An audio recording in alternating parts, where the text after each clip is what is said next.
እኔ አባት ኩልል ያባሽንጉልት መስሏል። እያያችሁ በደንብ ፊት ለፊት አሳይቻችሁ አላውቅም። ቆይ ላሳያችሁ።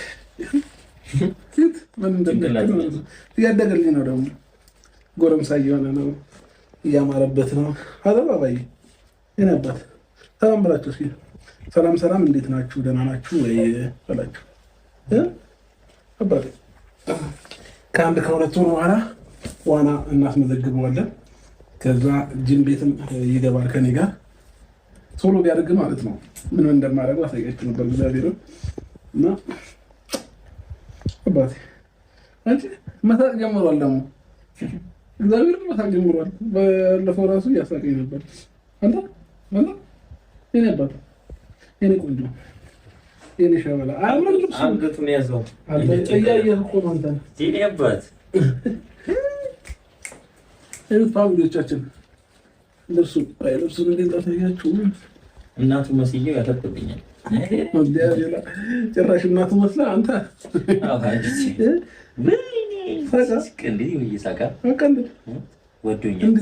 እንዲዞርለት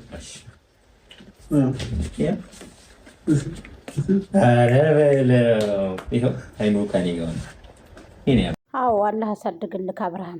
በልጅ ግን ባትነግዱ በጣም የተሻለ ነው። ምክንያቱም ጥሩ አይደለም። እዚህ ጋር ትክክል አይደላችሁም። የሚሰራው ቪዲዮም ትክክል አይደለም። ሁሉም ቢሆን ውድቅ ነው። ግን ቢሆንም በልጅ ደመቁ ችግር የለባትም ማለት ነው። ግን ያን ምናልባት ማለት አላምንም ምን አሁንም ቢሆን ግን ከሆድ የወጣ ማንኛውም ልጅ ይሁን ብዙ አርቲስቶች አሉ በኢትዮጵያ የሰሩ ብዙ ሰዎች አሉ በኢትዮጵያ የሰሩ። አንድም ቀን በልጅ ሲነግዱ አይቻልም። የፈለገ ነገር ቢሆን ምናልባት ከጎናችሁ ትላልቅ ከሆኑ በኋላ ምናልባት ሊያመጣቸው ይችላሉ አንዳንድ ጊዜ ማለት ነው እንጂ ወልደው ሕፃኑ ነው ጩጬው ነው ለምን እንደዚህ ቻላቅም። ለማንኛውም አላህ ያሳድግላችሁ። ጥሩ ነው፣ አሪፍ ነው። ደመቁ ደግሞ አብርሃምን ከቤት አስወጣሁት ብለሽ ዛሬ ጀግና ሲያጫውታቸው ነበር በጎችሽ። የአንበሳውን ድርሻ ፈረሱ ሊወስደው አይችልም። የአንበሳ ሊሙቶ የጅብ ሊገነነ አላሰደኛ ላይ ፀጉሩ እየቦለለ የሚባል ነገር አለና አንበሳው ከበጎቹ ጋር ከዋለ አንበሳው በግ ይሆናል። ገባችሁ? ስለዚህ አንበሳው ደግሞ በጎቹን ማስወገድ አለበት፣ መብላት አለበት። ገባሽ? እንዳይረቡ ማለት ነው። ከረቡ ሰዎችን ያስቸግራሉ። በየኮመንት ስር እየሄዱ ጥላቻን ስለሚዘሩ ማለት ነው። ስለዚህ የአንበሳውን ድርሻ ፈረሱ ሊወስደው አይችልም። ከአንበሳ ጋር ግብግብ ባትገጥሙ ጥሩ ነው። ከአንበሶች ጋር ግብግቡን ባትገጥሙት እኛን አታሸንፉንም።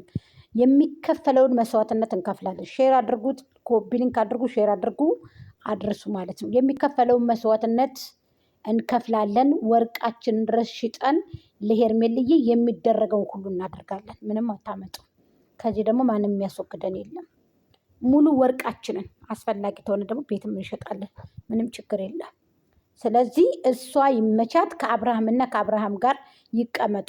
በስ የ3 ወር ቤት ኪራይ ደፍነናል፣ ከፍለናል። ይቀጥላል ደግሞ አስፈላጊ ተሆነ ሙሉ ወርቃችን እንላለን እንሸጣለን ማለት ነው። አስፈላጊ ከሆነ አንገቷን ቀጥ አድርጋ መኖር ትችላለች። መብቷ ነው፣ ደግሞ የመስራት መብቷ ነው። አብርሃም ከእሷ ጋር መኖር መብቱ ነው። ልጁንም አታስገድዱት፣ ለቀቅ አድርጉት። አብርሃም ታደሰን የጋሽዬ ልጅ ማለት ነው። ስለዚህ ደመቁ ልጇን ይዛ ቁጭ ትበል ከዛኛው ቤት። አብርሃምና ሄርሜላ ደግሞ በአዲሱ ቤታቸው ፈልሰስ ብለው ይመጣሉ። በአዲሱ ቤታቸው በተፈረሸው በአዲሱ ቤታቸው። እኔ ግርም የምታረጉኝ ሰላም ጤና ይስጥልኝ። ውድና የተከበራችሁ ቻናል ቤተሰቦች በያላችሁበት በየዓለም ጥግ በየዓለም ዳርቻ ሰላማችሁ ብዚት ይበልልኝ። ላይክ፣ ሼር፣ ኮሜንት፣ ሰብስክራይብ ለምታደርጉኝ እጅግ አመሰግናለሁ። እንዲሁም ደግሞ ይቀጥላል፣ ቀጥሉበት እህቶቼ። እጅግ ነው የማመሰግነው። አበረታቱን። ሀቂቀትን አይከፈልበትም። ለምታደርጉትም ደግሞ ወላሂ እጃችሁን ለወርቅ ይበለው ኢንሻአላህ። እጃችሁን ለወርቅ ይበለው ኢንሻአላህ ማለት ነው። ስለዚህ ምን ልላችሁ ፈልጌ መስላችሁ አሰላሙ አለይኩም ወራህመቱላሂ ወበረካቱ። ክርስቲያን ጉድ ሰላም ብያለሁ። ሀገራችንን አላህ ሱብሃነሁ ወተዓላ ሰላም ያርግልን። የበይ ተመልካች አታድርገን፣ የኗኗሪ አታድርገን፣ አብላን አታስበላን፣ ፈርጀን አታስጨርሰን። አዎ የውሸታም ገዳፊ አታድርገን። ኧረ እባክህ ውሸት ራስን ዙሮ ስለሚወቀስ ስለሚገለማ ማለት ነው። ስለዚህ ምን ልላችሁ ፈልጌ መሰላችሁ አንዳንድ ጊዜ ማስተዋል የሚባል ነገር አለ። ብናስተውል ጥሩ ነው። በጎች አንዳንድ ጊዜ የማትገስሱ ከሆነ ውሸት እየተንሰራፈፈባችሁ 2 ዓመት ከ7 ወር ነው ከ8 ወር የውሸት ዳንዳ እየወረደባችሁ ያንን ሰው ተከትላችሁ ወይንም ያችን ሰው ተከትላችሁ መሄዳችሁ በጣም ነው ያዘንኩት። በጣም ነው የምታሳዝኑት። እሱ ብቻ አይደለም እንደው በጣም ከባድ ነው። እና ምን ልላችሁ ፈልጌ መሰላችሁ፣ አንዳንድ ጊዜ ማስተዋል የሚባል ነገር አለ። አስተውሉ። ውሻ ደግሞ በማያውቀው ሰው ሁልጊዜ መጮህ ደግሞ ተለምዶ ነው፣ የተለመደም ነው። ስለዚህ ከአንበሳ ጋር ባትገጥሙ የተሻለ ነገር ነው። አንበሶችን አታሸንፉም። አሸናፊዎቹ ደግሞ እኛ ነን። ዛሬ የኛ የደስታ ቀን ነው። አንዳንድ ነገር ደግሞ ዋና ዋና ነገሮችን ልበላችሁ። ከገና በፊት እኔ የሆነ ነገር ብዬ ነበር ከቤቴ ላይ ብላይ ከትናንት ወዲያ ማስታወቂያ የተሰራው ማስታወቂያ ምናልባት ያላዳመጣችሁት ልኖሩ ትችላላችሁ ብዬ ነው ድጋሚ እየተናገርኩ ያለሁት። ፕሊስ አዳምጡት እና ሀሳብ ስጡበት ከመሳደባችሁ በፊት ማለት ነው። የሰራሁት ምንድን መሰላችሁ? ከትናንት ወዲያ አብርሃምና ደመቁ ሰርፕራይዝ በሆነችበት መድረክ ላይ ሄርሜላዬና አብርሃም ናቸው ያንን ብሎናውን ያዘጋጁት፣ ሁሉንም ነገር ያዘጋጁት ማለት ነው። ለምን ሄርሜላ ነበረች ከቦታው። ትናንትና ደግሞ ቤቷ ገባ የተባለ ደመቁ የውሸት ቤት ማለት ነው፣ የውሸት ቤት የውሸት ማስታወቂያ ዝንጥ ብላ ልብሷን ተከራይታ ሄዳ ሄርሜላ ነበረች። አብርሃምም አለ ሄርሜላም አለች። ለምን ከጀርባ ናቸው፣ ከጀርባ ናቸው። ብሎናውን የሰራው ማን ነው?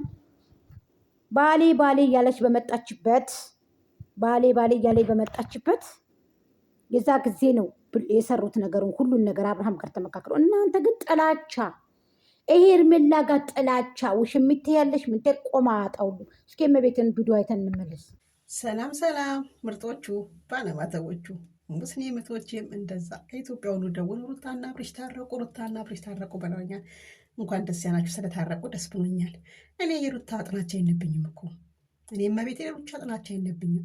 ሩታ ውሸቷ ነው የሚያስጠላኝ፣ ውሸቷና አረኬቷ፣ ውሸቷ አረኬቷ፣ በሰው ተገፋፊነት የምታረገው ድራማዎቿ፣ ትወናዎቿ እንጂ እንዴ ምን አረገችኝ እኔ እንዴ? እኔ ሩታ ብዬ እብድብድ ቲሸርት አሰርቼ እብድብድ የሚጫወቷ አንዷን ያልነበርኩ እንዴ? እኔ ሩታ ጥላቻ የለብኝም። 3 ሰው 4 ሰው ሩታና አብርሽ ታረቁ እንዴ? ለማንኛውም ምንድን ነው የሆኑ ውበት ኤርሜላና አብርሽ ምንድን ነው? አብርሽ ኤርሜላ ነገሩ ምንድን ነው? ፏ ብትን ብላችኋል፣ አምሮባቸዋል። ይመቻችሁ አቦ።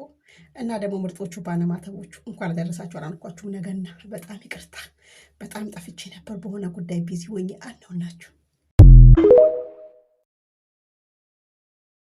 እሺ እመቤትዬ ፏ ብትኑ የአብርሃምና የሄርሜልዬ በቃ ቀለበት አሰራ ሊካሄድ ነው ማለት ነው። በቃ አንድ ላይ ሊኖሩ ነው። ደመቁ ድሮም ጣለችው፣ አሁንም ጣለችው፣ ከቤት አስወጣችው።